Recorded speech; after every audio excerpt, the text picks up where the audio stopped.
Dear student of class 8th, I am continuing my lecture on your chapter number 6 combustion and flame. Last lecture में हमने पढ़ा था what are the condition necessary for combustion, ठीक है, और उसकी activities भी की थी हमने, ठीक है, कि फ्यूल चाहिए, supporter of combustion that is oxygen चाहिए, इग्निशन टेम्परेचर चाहिए that is the minimum temperature, ठीक है, eight which a substance catches fire. तो इस तरह से हमने कंडीशन नेसेसरी फॉर कंबशन पढ़ा था, ठीक है, कि कंबस्टिबल सब्सटेंसेस बर्न करते हैं तो ये कंडीशंस नेसेसरी है। अब अगर आग लग गई है कहीं ज़रूरत से ज़्यादा तो उसको एक्सटिंग्विश कैसे करना है। अगर कंबशन कहीं टेक प्लेस हो गई है ज़रूरत से ज़्यादा जो डिस्ट्रक्शन कॉज कर रही है आग के लिए, हाउ टू कंट्रोल इट, तो उसको कंट्रोल कैसे करना है ये आज इस चैप्टर में पढ़ेंगे। How do we control fire. Many a times homes, shops and factories catches fire accidentally. In such cases, put off the fire, otherwise it may cause a great loss of lives and property. For this purpose, a fire brigade or a fireman are called. It pours water on the fire. अब कई बार क्या होता है घर में, shop पे या factory पे, ठीक है, एक्सीडेंटली फायर लग जाती है, ज़रूरत से ज़्यादा फायर कैचअप हो जाती है हमारी किसी ना किसी मिस्टेक से, ठीक है। तो वो जो आग लग जाती है उसे बुझाना बहुत ज़रूरी है, पुट ऑफ करना ज़रूरी है, नहीं तो ग्रेट लॉस होता है। मतलब जो लोग जो होते हैं उसमें फंस जाते हैं तो they lose their life many times, तो उनकी ज़िंदगी जो होती है वो ख़त्म हो जाती है, प्रॉपर्टी बहुत ज़्यादा डैमेज हो जाती है हमारी।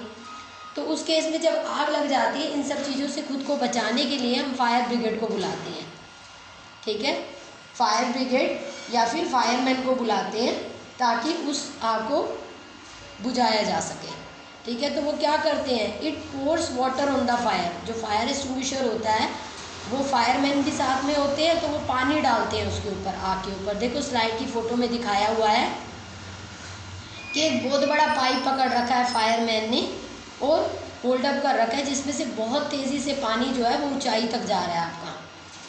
तो इस तरह से ये आग को बुझाते हैं।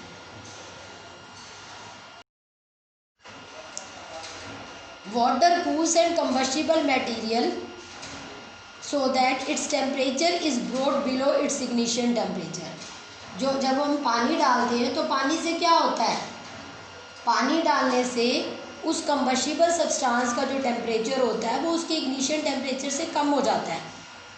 इग्निशन टेम्परेचर तो वो टेम्परेचर है जिस पे कोई चीज़ बर्न करना स्टार्ट करती है, ठीक है। अब जब हम टेम्परेचर को बढ़ाते हैं तो हमारी चीज़ जलना शुरू होती है, लेकिन अगर हमें उस चीज़ को बुझाना है, उस आग को बुझाना है, उस कंबशन को ख़त्म करना है तो हमें उसके टेम्परेचर को बिलो इट्स इग्निशन टेम्परेचर लाना पड़ता है, ठीक है, ताकि वो कूल डाउन हो जाए, उसका टेम्परेचर इग्निशन टेम्परेचर से कम हो जाए। जब उसका टेम्परेचर इग्निशन टेम्परेचर से कम हो जाएगा तो वो जल नहीं सकती, तो वो बुझ जाएगी। तो this prevents the fire from spreading, इससे आग फैलने से बच जाती है। Water vapours also surround the combustible material helping in cutting off the supply of air so the fire is extinguished. जो वाटर वेपर होते हैं, ठीक है, जो हम आग के ऊपर डाल रहे हैं, जो वाटर वेपर उठ रहे हैं, वो वाटर वेपर जो होते हैं वो कंबस्टिबल मटेरियल के अराउंड एक एटमॉस्फेयर सा बना लेते हैं, जिससे क्या होता है एयर की सप्लाई भी कम हो जाती है। जब एयर की सप्लाई कम हो जाएगी, ख़त्म हो जाएगी, तो फायर अपने आप बुझ जाएगी, क्योंकि सपोर्टर ऑफ कंबशन क्या, ऑक्सीजन, एयर का ना मिलना मतलब ऑक्सीजन का ना मिलना, तो ऑटोमेटिकली वो कंबस्टिबल सब्सटेंस जो होगा वो एक्सटिंग्विश हो जाएगा, मतलब उसकी आग जलनी बंद हो जाएगी। तो जब पानी डालने की क्या पर्पस है, पानी डालने से उस कंबस्टिबल सब्सटेंस का temperature below it's ignition temperature हो जाता है, क्योंकि वो कूल डाउन हो जाता है, तो आग फैलने से बंद हो जाती है। और साथ में जो वाटर वेपर उठते हैं, क्योंकि आग के ऊपर आप पानी डाल रहे हो, तो जो वाटर वेपर उठेंगे वो कंबस्टिबल मटेरियल के अराउंड एक एटमॉस्फेयर बना लेंगे, ठीक है, जिससे क्या होगा, एयर की सप्लाई कट ऑफ हो जाएगी। एयर की सप्लाई कट ऑफ हो जाएगी तो आग बुझ जाएगी। You have learned that there are 3 essential requirements for producing fire. जब भी आप कोई कंबशन क्रिएट करना चाहते हो, कोई फायर प्रोड्यूस करना चाहते हो, तो उसके लिए 3 जरूरी चीज़ें मैंने आपको बताई थी, कंडीशन नेसेसरी फॉर कंबशन। इससे लास्ट लेक्चर में क्या क्या थी वो? Fuel, air and heat. ठीक है, फ्यूल वो कंबस्टिबल मटेरियल है, एयर जो मिक्सचर ऑफ गैसेस है जिसमें हमारी ऑक्सीजन सपोर्टर ऑफ कंबशन है, और हीट देना मतलब उसके टेम्परेचर को बढ़ाना ताकि उसका टेम्परेचर इग्निशन टेम्परेचर, उसका जो इग्निशन टेम्परेचर है उससे बियॉन्ड चला जाए, मतलब उसको क्रॉस ओवर कर जाए। जब किसी भी बॉडी का टेम्परेचर इग्निशन टेम्परेचर को क्रॉस कर जाएगा तो वो जलनी शुरू हो जाती है, क्योंकि मिनिमम इग्निशन टेम्परेचर चाहिए होता है टू क्रिएट फायर और to create combustion in that object. अब अगर फायर को कंट्रोल करना है तो इन तीनों में से कोई भी एक चीज़ रिमूव करनी है। ये तीनों तो कंबशन कॉज करती हैं, लेकिन अगर फायर को रिमूव करना है तो हमें इन तीनों में से किसी एक चीज़ को रिमूव करना होगा, तो फायर अपने आप कंट्रोल हो जाएगी। एक या एक से ज़्यादा भी हटा सकते हो। The job of a fire extinguisher is to cut off the supply of air और to bring down the temperature of the fuel और both. This can be done either using water और ए फायर एक्सटिंग्विशर। ठीक है, तो अगर आग को बुझाना है हमने तो इन तीनों कंडीशन में से एक या एक से ज़्यादा रिक्वायरमेंट को आप हटा दो तो आग बुझ जाएगी। तो फायर एक्सटिंग्विशर क्या करता है आपका? फायर एक्सटिंग्विशर एक तो जो फ्यूल बर्न हो रहा है उसके टेम्परेचर को कम कर देता है, कूल डाउन कर देता है उसको। ठीक है, दूसरा cut off the supply of air, और एयर की सप्लाई को ब्रेक डाउन कर देता है जिससे ऑक्सीजन नहीं मिल पाती बर्निंग ऑब्जेक्ट को। ठीक है, तो ये दोनों ही चीज़ें या इन दोनों में से किसी एक चीज़ को होने पर भी, कम करने पर भी वो आग बुझ जाती है हमारी। ठीक है, तो फायर एक्सटिंग्विशर का काम यही होता है to bring down the temperature and to cut off the supply of air और the both so that the fire can be extinguished. Fire extinguisher, the most common fire extinguisher is water, but water works only when things like wood and paper are on fire. If electrical equipment is on fire, water may conduct electricity and harm those trying to douse a fire. अब देखो, अगर तुम्हारी आग जो है वो लकड़ी या पानी जैसी चीज़ों से लगी हुई है, लकड़ी या पेपर जैसी चीज़ों से लगी हुई है, वुड या पेपर जैसी चीज़ों से लगी हुई है, तो उसको एक्सटिंग्विश करने के लिए हम वाटर यूज़ कर सकते हैं एज ए फायर एक्सटिंग्विशर, क्योंकि वो ब्रिंग डाउन द टेम्परेचर होगा, टेम्परेचर को कम कर देगा, उस ऑब्जेक्ट को कूल डाउन कर देगा, cut off the supply of air कर देगा और वो आग बुझ जाएगी। लेकिन अगर हमारी आग किसी इलेक्ट्रिकल इक्विपमेंट की वजह से लगी हुई है, ठीक है, जैसे शॉर्ट सर्किटिंग, आमतौर पे आप लोग सुनते होंगे कि शॉर्ट सर्किटिंग से आग लग गई, तो उस आग को हम पानी से नहीं बुझा सकते, क्योंकि अगर आप इलेक्ट्रिकल इक्विपमेंट से लगी हुई आग के ऊपर पानी डालोगे तो पानी जो है आपका गुड कंडक्टर है। जो टैप वाटर हमारे घरों में आता है, it is a good conductor of electricity, और जैसे ही आप पानी डालोगे उसके ऊपर, पानी उस आग के थ्रू जो इलेक्ट्रिसिटी है वो पानी में से क्रॉस होते हुए उस पर्सन तक पहुंच जाएगी जो पानी डाल रहा है, और उसको क्या हो जाएगा, इलेक्ट्रिक शॉक लग जाएगा and it can even cause death. ठीक है, तो इसीलिए जो आग हमारी इलेक्ट्रिकल इक्विपमेंट से लगती है उस केस में हम पानी का इस्तेमाल नहीं करते हैं। दूसरा, water is also not suitable for the Fyers involving oil and petrol. अगर तुम्हारी आग ऑयल और पेट्रोल से लगी हुई है, ठीक है, तो भी आप वाटर का इस्तेमाल नहीं कर सकते, क्योंकि वाटर जो है वो ऑयल और पेट्रोल दोनों से भारी होता है, हैवियर होता है। जब आप पानी डालोगे ना आग के ऊपर जो ऑयल या पेट्रोल से लगी हुई है, तो वो ऑयल और पेट्रोल बीइंग लाइटर, हल्का होने की वजह से पानी के ऊपर फ्लोट करेगा और आग नहीं बुझेगी। ठीक है, so it sinks below the oil and the oil keep burning on the top. Water heavy होने की वजह से सिंक कर जाएगा और ऑयल लाइटर होने की वजह से पानी के ऊपर फ्लोट करेगा और वो बर्निंग होती रहेगी। So fires involving electrical equipments and the inflammable material like petrol or diesel, carbon dioxide is the best extinguisher. ठीक है, तो जो आग इलेक्ट्रिकल इक्विपमेंट या इनफ्लेमेबल मटेरियल लाइक पेट्रोल या डीजल या ऑयल से जलती है, उसके लिए हम लोग पानी की जगह कार्बन डाइऑक्साइड यूज़ करते हैं एज ए फायर एक्सटिंग्विशर। ठीक है, तो देखो, एक तो मैंने बताया आपको, जो आग तुम्हारी इलेक्ट्रिकल इक्विपमेंट से लगी है, अगर आप उसको पानी से बुझाने की कोशिश करोगे तो क्या होगा, वो पानी के थ्रू इलेक्ट्रिसिटी फ्लोट करती हुई तुम्हारी बॉडी पे आ जाएगी और इलेक्ट्रिक शॉक दे देगी। और अगर आग लगी है पेट्रोल या डीजल से, तो वाटर जो है वो हैवियर होता है एज कंपैरिजन टू ऑयल और पेट्रोल और डीजल। अब आप आग बुझाने की कोशिश कर रहे हो, आपकी आग लगी है पेट्रोल या ऑयल की वजह से, तो आग जब पानी डालोगे ना तो पानी ऊपर ही रहेगा और पानी नीचे आ जाएगा, सिंक कर जाएगा, और ऑयल हमेशा ऊपर आ जाएगा। बीइंग लाइटर, पेट्रोल हो, डीजल हो, ऑयल हो, ठीक है, ये सारे के सारे पानी से हल्के होते हैं, मतलब वाटर हैवियर होता है।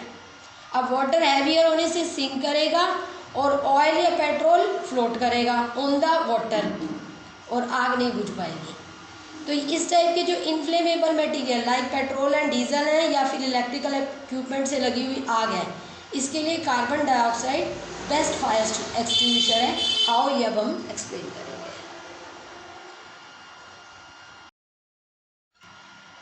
Carbon dioxide being heavier than oxygen covers the fire almost like a blanket. Since the contact between the fuel and oxygen is cut off, the fire is controlled. अब देखो, जो इस टाइप की fire होती है उसको हम carbon dioxide best fire extinguisher है, क्योंकि कार्बन डाइऑक्साइड जो है ना वो ऑक्सीजन से हैवियर है। हैवियर होने की वजह से जब कार्बन डाइऑक्साइड को स्प्रे करेंगे हम फायर एक्सटिंग्विशर की हेल्प से बर्निंग ऑब्जेक्ट के ऊपर, तो कार्बन डाइऑक्साइड हैवियर होने की वजह से एक ब्लैंकेट बना लेता है अराउंड द बर्निंग ऑब्जेक्ट, और जिससे क्या होता है, जब कार्बन डाइऑक्साइड का एक ब्लैंकेट टाइप बन जाता है, क्योंकि वो ऑक्सीजन से ज़्यादा हैवियर है, ठीक है, तो वो उस बर्निंग ऑब्जेक्ट के अराउंड एक ब्लैंकेट का काम कर देता है, जिससे एयर और ऑक्सीजन का कॉन्टैक्ट जो है उस बर्निंग ऑब्जेक्ट से ख़त्म हो जाता है, कट ऑफ हो जाता है। अब कार्बन डाइऑक्साइड तो सपोर्टर ऑफ कंबशन है नहीं, वो तो ऑक्सीजन है, और ऑक्सीजन उसको मिलेगी नहीं क्योंकि एयर उसको मिलेगी नहीं बर्निंग ऑब्जेक्ट को, तो आग बुझ जाएगी।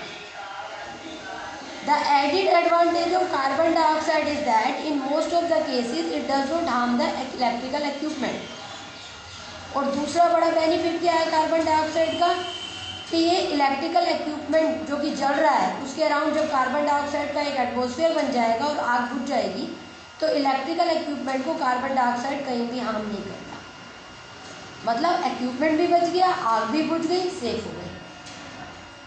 Under high pressure carbon dioxide liquefies, takes less space because of the compression.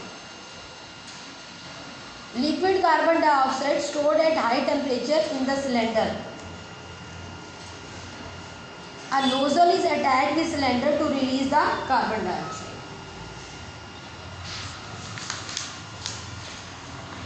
देखो, जो आपका कार्बन डाइऑक्साइड है एक तो हैवियर देन ऑक्सीजन है, ऑक्सीजन से हैवियर होने की वजह से ये ब्लैंकेट का काम करता है अराउंड द बर्निंग ऑब्जेक्ट, जिससे ऑक्सीजन और एयर का कांटेक्ट फायर ऑब्जेक्ट से बिल्कुल टूट जाता है। और कार्बन डाइऑक्साइड एक फायर एक्सटिंग्विशर का काम करता है, वो सपोर्टर ऑफ कंबशन नहीं है, वो आग को जलाने का काम नहीं करता, आग को बुझाने का काम करता है, जिससे आग बुझ जाती है, ठीक है। तो इलेक्ट्रिकल इक्विपमेंट से लगी हुई आग हो चाहे इनफ्लेमेबल सब्सटेंसेस से लगी हुई आग हो, उन दोनों ही केसेस में carbon dioxide is the best option. दूसरी बड़ी चीज़ क्या है कि कार्बन डाइऑक्साइड जब आग बुझाते हैं किसी भी इलेक्ट्रिकल इक्विपमेंट की कार्बन डाइऑक्साइड की हेल्प से, तो कार्बन डाइऑक्साइड उस इलेक्ट्रिकल इक्विपमेंट को भी सेफ रखता है, वो कहीं भी हार्म नहीं होता, ठीक है, जिससे आग भी आसानी से बुझ जाती है और इलेक्ट्रिकल इक्विपमेंट भी बच गया। अब इस कार्बन डाइऑक्साइड को हाई प्रेशर पे रखा जाता है, तो हाई प्रेशर पे जो कार्बन डाइऑक्साइड होती है ये लेस स्पेस लेती है, लिक्विफाई हो जाती है ड्यू टू कंप्रेशन, कंप्रेस हो जाती है, ठीक है, हाई प्रेशर की वजह से, और लिक्विफाई हो जाती है। और लिक्विड कार्बन डाइऑक्साइड को हम हाई प्रेशर पे सिलेंडर के अंदर स्टोर अप करके रख लेते हैं, जब ज़रूरत होती है नोजल दबाते हैं और सिलेंडर से जो है वो कार्बन डाइऑक्साइड जो होती है वो रिलीज़ होती है गैस की फॉर्म में, ठीक है, क्योंकि वहाँ तो हाई प्रेशर पे रखा हुआ है अंडर इन सिलेंडर तो, लेकिन जब बाहर निकलेगी तो एक गैशियस फॉर्म में निकलेगी और फटाफट एटमॉस्फेयर बना देगी अराउंड द बर्निंग ऑब्जेक्ट और ऑक्सीजन का कॉन्टैक्ट ब्रेकअप कर देगी और आग बुझ जाएगा।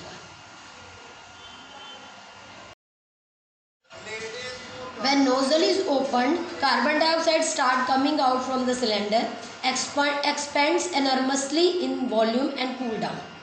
So it not only forms a blanket around the fire, it also bring down the temperature of the fuel. That is why it is an excellent fire extinguisher. अब देखो, आपको स्लाइड की फोटो के अंदर सिलेंडर दिखाया हुआ है. इस सिलेंडर के अंदर क्या है? कार्बन डाइऑक्साइड भरी हुई है. अब क्योंकि कंप्रेस करके भरी हुई है, कंप्रेस करने का मतलब होता है बहुत ज़्यादा प्रेशर क्रिएट करना. ठीक है, तो वो जब बहुत ज़्यादा प्रेशर क्रिएट करके आप किसी भी गैस को स्टोर करते हो ना सिलेंडर के अंदर, तो वो ड्यू टू कंप्रेशन लिक्विफाई हो जाती है. ठीक है, अब जैसे ही हम नोज़ल दबाएंगे तो कार्बन डाइऑक्साइड जब बाहर आएगी तो वो प्रेशर में नहीं रहेगी, क्योंकि वो सिलेंडर के अंदर अंडर प्रेशर भरी हुई है ना.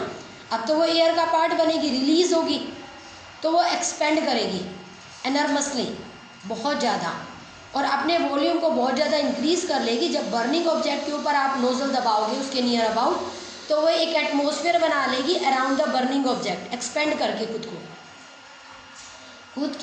को एक्सपेंड करके बर्निंग ऑब्जेक्ट के अराउंड जब अपना एटमॉस्फेयर बनाएगी, तो उससे क्या होगा? बर्निंग ऑब्जेक्ट को एयर नहीं मिल पाएगी. ठीक है, मतलब ऑक्सीजन नहीं मिल पाएगी, जिससे क्या होगा? वो बुझ जाएगी चीज़. ठीक है, क्योंकि सपोर्टर ऑफ कंबशन तो ख़त्म हो गया, एयर मिली नहीं, ऑक्सीजन मिली नहीं. और साथ में जब ये एटमॉस्फेयर कार्बन डाइऑक्साइड का बनेगा अराउंड द बर्निंग ऑब्जेक्ट, तो बर्निंग ऑब्जेक्ट कूल डाउन भी हो जाता है. ठीक है, जिससे आग जो होती है वो कम्प्लीटली जो होती है आपकी एक्सटिंग्विश हो जाती है. इसीलिए हम कहते हैं कि carbon dioxide is the excellent fire extinguisher in case of burning of any electrical equipment, मतलब the fire that is caused by the electrical equipment और by any inflammable material. Sodium bicarbonate और potassium bicarbonate can be used as fire extinguisher. Sodium bicarbonate or potassium bicarbonate give off carbon dioxide on heating. Thus, when the powder of sodium bicarbonate or potassium bicarbonate is spread over or near the fire, they release carbon dioxide gas which cover the burning material and cut off the supply of oxygen. This puts off the fire. देखो, अब मैंने अभी इससे पहले क्या बताया आपको कि कार्बन डाइऑक्साइड जो है वो बेस्ट फायर एक्सटिंग्विशर है आपका. उसको हम कार्बन डाइऑक्साइड गैस को जब हम सिलेंडर के अंदर ऑन प्रेशर फिल कर लेते हैं विद प्रेशर, ठीक है, तो वो लिक्विफाइड कार्बन डाइऑक्साइड गैस जो होती है वो सिलेंडर के अंदर भर दी जाती है. And when ever it is required nozzle को प्रेस करते हैं और कार्बन डाइऑक्साइड जो होती है जो अंडर प्रेशर है आपके इन द सिलेंडर, वो स्प्रेड हो जाती है सिलेंडर से बाहर आके, क्योंकि वो अपने वॉल्यूम को बढ़ा लेती है. पहले तो उसका वॉल्यूम कम हो रखा है सिलेंडर के अंदर, उसको अंडर प्रेशर भरा हुआ है, उसको कंप्रेस किया हुआ है. लेकिन जैसे ही नोज़ल दबाओगे वो एयर का पार्ट बनेगी तो अपने वॉल्यूम को इंक्रीज़ करेगी और बर्निंग कैंडल के अराउंड अपना एटमॉस्फेयर बनाकर उसके टेम्परेचर को कम कर देगी बर्निंग सब्सटेंस के, और साथ में उसका एयर से कॉन्टैक्ट तोड़ देगी, जिससे बर्निंग सब्सटेंस बुझ जाएगा, एक्सटिंग्विश हो जाएगा. अब अगर हम बात करें सोडियम बाइकार्बोनेट और पोटेशियम बाइकार्बोनेट की, तो ये अदर ऑप्शन है एज ए फायर एक्सटिंग्विशर. अब ये जो सोडियम बाइकार्बोनेट है इसका कॉमन नेम होता है बेकिंग सोडा. ठीक है, तो ये as a fire extinguisher can be used. जैसे सोडियम बाइकार्बोनेट को और पोटेशियम बाइकार्बोनेट को आप हीटअप करते हो तो वो भी कार्बन डाइऑक्साइड गैस रिलीज़ करते हैं, और फिर कार्बन डाइऑक्साइड तो अपना काम उसी तरह से ही करती है जैसे करती है, क्योंकि कार्बन डाइऑक्साइड जो है वो बर्निंग ऑब्जेक्ट को एक्सटिंग्विश करा देती है, जैसे अभी बताया 2 मिनट पहले. ठीक है, लेकिन अगर आप अंडर प्रेशर जैसे आपने नहीं भर के रखी कार्बन डाइऑक्साइड गैस, आपके पास सिलेंडर में नहीं है, तो सोडियम बाइकार्बोनेट और पोटेशियम बाइकार्बोनेट के पाउडर को अगर हम यूज़ कर लेते हैं अराउंड द बर्निंग ऑब्जेक्ट, तो हीट करने पर क्या होगा? हीट मिलने पर वो सोडियम बाइकार्बोनेट और पोटेशियम बाइकार्बोनेट भी carbon dioxide gas direct release कर देंगे, और डायरेक्ट रिलीज़ करने के बाद जो कार्बन डाइऑक्साइड है वो अपना काम वैसे ही करेगी जैसे करती है, जिससे ऑक्सीजन की सप्लाई बंद हो जाएगी और बर्निंग ऑब्जेक्ट का टेम्परेचर कम हो जाएगा और वो आग बुझ जाएगी. तो that can be used as an alternative. Now your lecture is over. Listen the lecture 2-3 times and also have written practice. Make your notes. If any problem occur, you may write on WhatsApp. Okay, thank you.